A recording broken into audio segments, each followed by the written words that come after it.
Now, a life-size sculpture that represents the role women played in the Midlands textile industry is £20,000 away from fundraising to be put in the new Broadmarsh Park.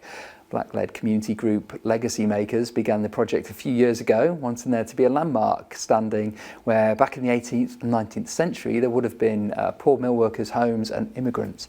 Local sculptor Rachel Carter helped with the design and creation of standing in this place. It's a bronze statue of two women, one white mill worker and the other a black enslaved woman. £187,000 has already been fundraised. They're so close. Here to tell us more about the project and the last stretch of their fundraising journey is sculptor Rachel Carter, and from Legacy Makers, Bettina Wallace. Hello, thank you so much for coming in. Thanks. First of all, can you just tell us about the statue, how it came about, please? Well, I think it was a similar journey for the two of us. We've been involved with researching through a project through Bright Ideas Nottingham, and we were looking at the connection of our ancestors through cotton. And I just learnt such a lot, and then I got to know the Legacy Makers group, and they were looking at their ancestors who were picking the cotton. And I just thought, well, I've lived in the Midlands my entire life and I didn't know this complex story. And I thought, well, if I don't know, then others may not know. But we live in a city that's been shaped by textiles and it had a huge female workforce. So we just thought we need to do something about this. Absolutely. I don't think many people know, really, that the legacy, really. Yeah. True. I got involved in the project back in 2014, and when we asked people where cotton came from, they said a pack horse from Liverpool, because that was what they knew about cotton. So I've been involved since 2014. I've lived in Nottingham for 61 and a half years.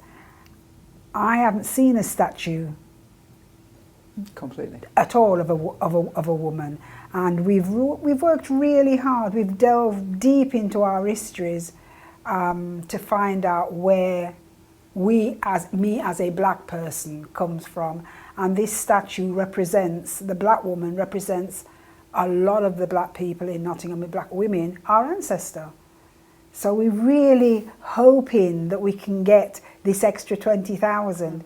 You know, we'd be singing and dancing in the street. Yeah, absolutely. We're so close. Like I say, you've raised so much. Now, it's going to be a really predominant place as well. We're talking about the show today, how the Broadmarsh Centre has missed out on levelling up funds, so it's still at the stage it is, you know. But this is some positive news for the Broadmarsh area, particularly the green area that's going to come about. Yeah, definitely. I mean, where's it going to be specific?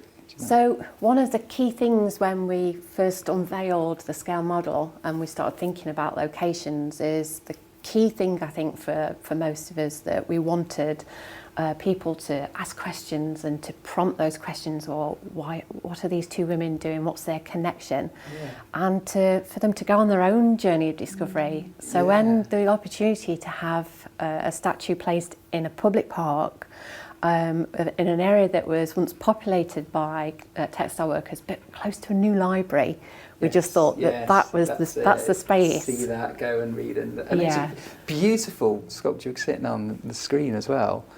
It's it is, isn't it? It's something we deserve to have. So you've raised so much money so far. Yeah. Is there a time limit on when you need the rest by? So there is a bit of a time limit, and the main point is to try and make sure that the sculpture is made and installed before the grand opening of the park.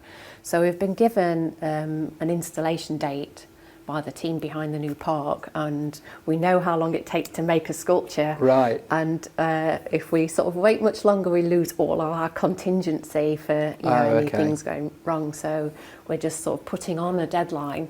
But we will continuously fundraise, because the next step is for education. Yeah. What do we do next? How do we? Of course, you can't just have it there and leave it, can you? Of course, it's, like you say, the legacy. Yeah, I've got a 6-year-old granddaughter, and I've told her about it, and she keeps saying, "When am I going to see Louise? When am I going to see Louise?" Because I've told her that Louise is somebody from the Caribbean, from Jamaica, and that I know her. So for a 6-year-old to want to know about it, it's amazing. And if we go back to kind of like the Windrush generation and all those people that came to the UK, there's a wealth of history and legacy there. So I'm just so proud to be part of it, and I really do hope that somebody listening tonight.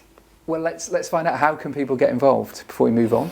So we gathered such a lot of resources and information. We've actually got our own website now for the Brilliant. sculpture. What's the address? So it's standinginThisplace.co.uk. Fantastic. And I look forward to seeing it. Thank you. Thank you so much for coming in. Thank you.